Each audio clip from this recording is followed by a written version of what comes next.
اسلام کی تیسری خلافت جیسے ہی شروع ہوئی، رومن اور پرشین امپائر کے بادشاہوں نے سوچا کہ اب یہی وقت ہے مسلمانوں کی کمر توڑنے کا اور ان سارے علاقوں کو مسلمانوں سے واپس چھیننے کا جنہیں حضرت عمر نے ان امپائر سے فتح کیا تھا، کیونکہ ان بادشاہوں کا یہ خیال تھا کہ مسلمانوں کی یہ خلافت صرف حضرت عمر کی طاقت سے بنی تھی اور نیا خلیفہ عثمان اس خلافت کو ڈیفینڈ نہیں کر سکے گا۔ تو سب سے پہلے رومن امپائر کے بادشاہ نے مسلمانوں کے سب سے امپورٹنٹ علاقے ایجپٹ کو چھیننے کا پلان بنایا اور اپنے جنرل مینوئل کو 300 جنگی جہازوں کے ساتھ ایجپٹ کی طرف روانہ کیا، کیونکہ ایجپٹ دنیا کا سب سے رچ علاقہ تھا اور پچھلے 600 سال سے یہاں کا سارا گولڈ اور گندم سیدھا رومن امپائر کے کیپٹل کی طرف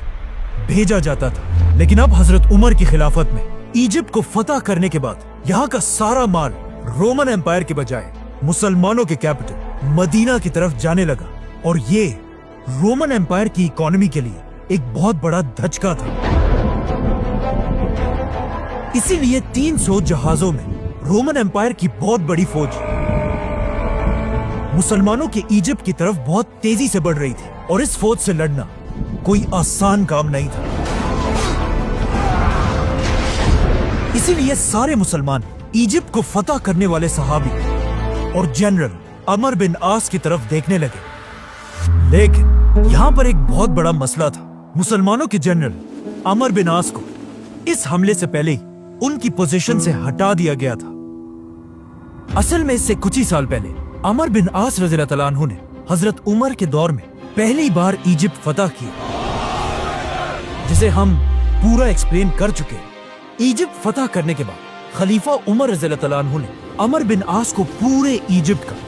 گورنر بنایا، لیکن پہلے دن سے خلیفہ عمر کو اپنے اس گورنر عمر بن عاص رضی اللہ تعالیٰ عنہ سے ایک بہت بڑی شکایت تھی، اور وہ شکایت یہ تھی کہ ایجپٹ دنیا کا سب سے رچ علاقہ ہونے کے بعد بھی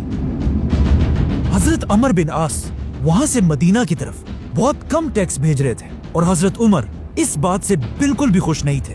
بٹ اس سب کے بعد بھی حضرت عمر نے اپنی خلافت کے آخری دن تک عمر بن عاص کو ان کی پوزیشن سے نہیں ہٹایا۔ لیکن جیسے ہی حضرت عثمان کی خلافت شروع ہوئی، ان کی پرسنالٹی حضرت عمر سے بالکل اپوزٹ تھی، اور بچپن سے ایک بہت بڑا بزنس مین ہونے کی وجہ سے حضرت عثمان کا سارا فوکس اس خلافت کی اکانومی پر تھا، کیونکہ حضرت عثمان کو پتا تھا کہ اب جنگوں سے زیادہ اس خلافت کی اکانومی کو سٹیبل کرنے کی ضرورت ہے۔ اسی لیے خلیفہ بنتے ہی حضرت عثمان نے سب سے پہلے ایجپٹ کے گورنر عمر بن عاص کو اپنے پاس بلایا اور ان سے پوچھا کہ عمر، کیا وجہ ہے کہ تم ایجپٹ جیسے رچ علاقے سے مدینہ کی طرف اتنا تھوڑا سا ٹیکس بھیج رہے ہو؟ ناؤ عمر بن عاص کوئی عام انسان نہیں تھا، وہ ہمیشہ سے ہی اپنے زبردست بولنے کے انداز کی وجہ سے پورے عرب میں مشہور تھے۔ اسی لیے انہوں نے حضرت عثمان کے سوال کا بہت ہی یونیک جواب دیا کہ یا امیر المومنین، اونٹنی اتنا ہی دودھ دے رہی ہے جتنا وہ دے سکتی ہے، مطلب ایجپٹ کی عوام جتنا ٹیکس مدینہ بھیج سکتی ہے اتنا ہی بھیج رہی ہے۔ یہ سن کر خلیفہ عثمان نے عمر بن عاص کو حکم دیا کہ آج کے بعد تمہیں ایجپٹ جانے کی اجازت نہیں ہے، کیونکہ اب تم مصر کے گورنر نہیں رہے، اور ان کی جگہ خلیفہ عثمان نے ایک چھوٹے گورنر عبداللہ بن سعد بن ابی سرا کو پورے ایجپٹ کا گورنر بنایا، جو حضرت عثمان کے کزن اور رضائی بھائی بھی تھے، اور ان کا تعلق بھی حضرت عثمان کی طرح بنو امیہ سے تھا۔ عبداللہ بن سعد نے ایجپٹ کا گورنر بنتے ہی وہاں کا سارا نظام بالکل بدل دیا اور وہاں کی عوام پر ٹیکس اتنا بڑھا دیا کہ جتنا ٹیکس عمر بن عاص کے زمانے میں یہاں سے مدینہ کی طرف جاتا تھا، اب اس سے ڈبل بلکہ ٹرپل ٹیکس مدینہ کے خزانے میں جمع ہونے لگا۔ یہ سن کر حضرت عثمان نے ایک بار پھر عمر بن عاص کو اپنے پاس بلایا اور انہیں کہا کہ عمر، کیا تم جانتے ہو اونٹنیاں تمہارے بعد بہت زیادہ دودھ دینے لگی ہیں؟ مطلب ایجپٹ سے مدینہ کی طرف ٹیکس بہت زیادہ بڑھ چکا ہے۔ یہ سن کر عمر بن عاص نے کہا کہ یس، یہ بات بالکل صحیح ہے، لیکن اونٹنیاں دودھ تو زیادہ دے رہی ہیں، لیکن ان اونٹنیوں کے بچے مر رہے ہیں۔ مطلب نئے گورنر عبداللہ بن سعد نے جو ٹیکسز وہاں کے لوگوں پر لگائے ہیں، وہ ایجپٹ کی عوام پر ایک بہت بڑا ظلم ہے، اور یہ بات بالکل صحیح تھی، کیونکہ عبداللہ بن سعد کے ان نئے ٹیکسز نے ایجپٹ کی عوام کو اتنا تنگ کر دیا تھا کہ آہستہ آہستہ ایجپٹ کے لوگ مسلمانوں کی اس خلافت سے نفرت کرنے لگے، اور وہاں کے لوگ پہلی بار یہ سوچنے لگے کہ کس طرح مسلمانوں کی اس خلافت سے اپنی جان چھڑائیں۔ آخر ایک دن ایجپٹ کے سب سے بڑے شہر الیگزینڈریا کے لوگوں نے مل کر ایک بہت ہی سیکرٹ لیٹر لکھا اس وقت کے سپر پاور رومن امپائر کے بادشاہ کے نام، جس میں انہوں نے لکھا کہ یہی وقت ہے مسلمانوں کی اس خلافت پر حملہ کرنے کا، اور جیسے ہی آپ کی فوجیں مسلمانوں پر حملہ کریں گی، ایجپٹ کی پوری عوام مسلمانوں کے خلاف بغاوت کر دے گی۔ اسی لیے without wasting any time Roman empire کے بادشاہ نے 300 جنگی جہاز، تلواروں، تیروں اور اپنی فوج سے بھر کر مسلمانوں سے جنگ کے لیے روانہ کیا۔ جیسے ہی رومن امپائر کی فوج ایجپٹ کے سب سے بڑے شہر الیگزینڈریا تک پہنچی، وہاں کی عوام نے انہیں دیکھ کر مسلمانوں کے خلاف بغاوت کر دی، اور وہ رومنز کے ساتھ مل کر مسلمانوں کی فوج کو مارنے لگے، اور بہت ہی آسانی سے انہوں نے الیگزینڈریا جیسی امپورٹنٹ سٹی مسلمانوں سے چھین لی۔ صرف کچھ ہی مسلمان ایسے تھے جو بہت مشکل سے اپنی جان بچا کر الیگزینڈریا سے بھاگ گئے اور سیدھا ایجپٹ کے کیپٹل کی طرف گئے، اور جا کر وہاں مسلمانوں کے گورنر عبداللہ بن سعد کو بتایا کہ پورے ایجپٹ میں مسلمانوں کے خلاف ایک بہت بڑی بغاوت ہو چکی ہے۔ لیکن اب مسئلہ یہ تھا کہ عبداللہ بن سعد ایک بہت ہی نئے گورنر تھے، اور وہ اس سے پہلے کسی بھی بڑی جنگ کے لیڈر نہیں رہے تھے۔ اسی لیے مسلمانوں کو اس بات کا ڈر تھا کہ ہمارے یہ گورنر عبداللہ بن سعد رومن امپائر کی اتنی بڑی فوج سے جنگ نہیں جیت پائیں گے،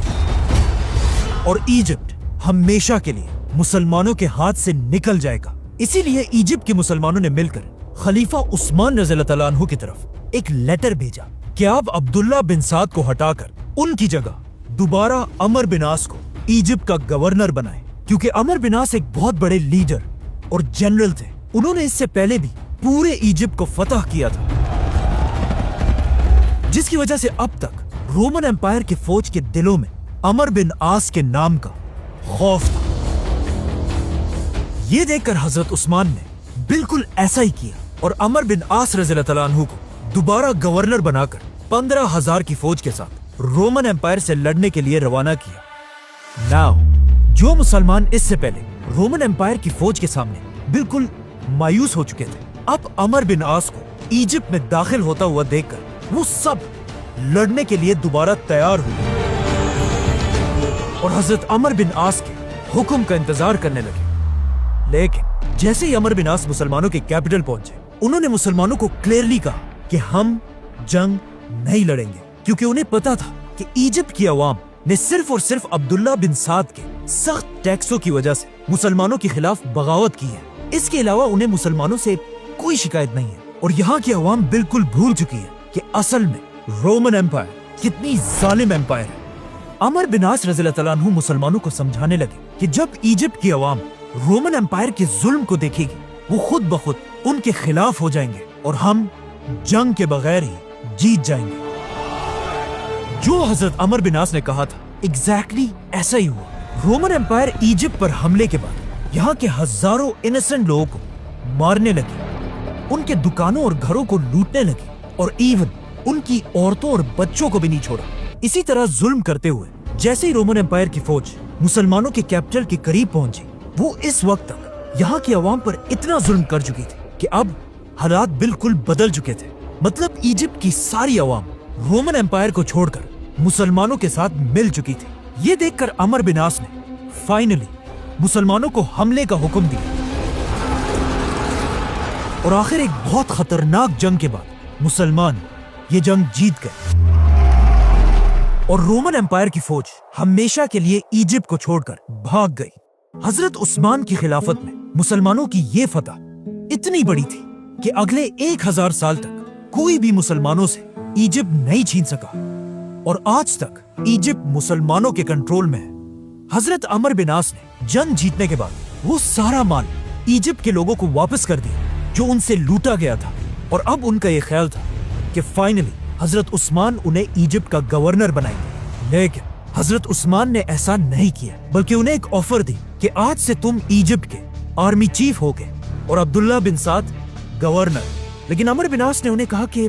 یہ تو ایسی ہی بات ہے کہ گائے کے سینگ میں پکڑوں اور اس کا دودھ کوئی اور لے کر جائے، اور یہ کہتے ہی انہوں نے حضرت عثمان کی آفر ماننے سے انکار کر دیا، اور اسی طرح حضرت عمر بن عاص نے ایک بار پھر پورا ایجپٹ فتح کر لیا۔ ناؤ ایجپٹ کا مسئلہ تو حل ہو چکا تھا، لیکن اب خلیفہ عثمان کی زندگی کا سب سے بڑا واقعہ پیش آنے والا تھا، کیونکہ پہلی بار دنیا کے مسلمان قرآن کی قرأت کے بارے میں ایک دوسرے سے لڑنے لگے تھے، جس کے بعد حضرت عثمان نے دنیا کا پہلا یونائٹڈ قرآن بنایا، جسے آج تک پوری دنیا پڑھتی ہے۔ سبسکرائب